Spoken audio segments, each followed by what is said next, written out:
వికారాబాద్ జిల్లా దుద్యాల మండలం లాగచెర్ల గ్రామంలో అధికారులపై జరిగిన దాడిని నేనైతే ఖండిస్తున్నానండి.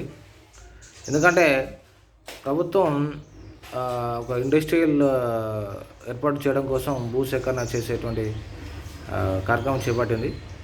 దానిలో భాగంగానే అధికారులు అక్కడికి వెళితే అక్కడ ఉన్నటువంటి రైతులు అంటే అందులో కొంతమంది రైతులు కూడా లేడట. ఈ పేపర్ ప్రకారం అందులో కొంతమంది భూమి కూడా లేదట. కావాలని వేరే వాళ్ళు ఇంటెన్షన్ కొద్ది దాడి చేయించారు. సరే, వేరే వాళ్ళ స్వార్థం కోసం రైతులు అలా చేయకూడదని నేను అంటున్నాను. రైతులు కూడా తెలుసుకోవాలి చట్టాల గురించి. మనకు బ్రిటిష్ కాలంలో 1894లో ల్యాండ్ అక్విజిషన్ యాక్ట్ ఉండేదండి. అది ఎవరైతే భూమి కోల్పోతారో వాళ్ళకు సరైనటువంటి న్యాయం జరుగుతుంది అని చెప్పేసి central government land acquisition act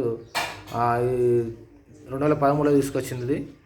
దీని ప్రకారం ఈ చట్ట ప్రకారం ప్రభుత్వం భూమిని స్వీకరిస్తుందండి. ప్రభుత్వం కూడా ఒక పద్ధతి ప్రకారం ఒక చట్ట ప్రకారమే భూమిని స్వీకరించడం జరుగుతుంది తప్ప ప్రభుత్వం కూడా ప్రభుత్వానికి దోచినట్టు భూమిని స్వీకరించదు. దానికి ఒక చట్టం ఉంటుంది, దానికి ఒక ప్రాసెస్ ఉంటుంది. ఓకేనా? అయితే సహకరించాలి. నేను ఏమంటున్నా అంటే రైతులు ప్రభుత్వం భూమిని అంటే ప్రభుత్వ కార్యాలయాలు ఏర్పరచడం కానీ, రోడ్డు విస్తరణలో భాగం కానీ, ఇండస్ట్రీలు పెట్టడంలో భాగం కానీ, అంటే ప్రజల సంక్షేమం కోసం ప్రభుత్వం భూమిని స్వీకరించే టైంలో ఎవరైతే భూమి కోల్పోతారో వాళ్ళు ప్రభుత్వానికి సహకరించాలి, కంపోజిషన్ పొందాలి తప్ప మళ్ళీ పునరావాసం, ఉపాధి కల్పన కూడా ఉంటాయండి. ఇవి కూడా చట్టాలు ఉండదు. చట్టం అందరూ చదవాలి, తెలుసుకోవాలి అనేది నా ఇంటెన్షన్. అదే తప్ప దాడి చేయడం అనేది సరైన పద్ధతి కాదు. Okay, bye.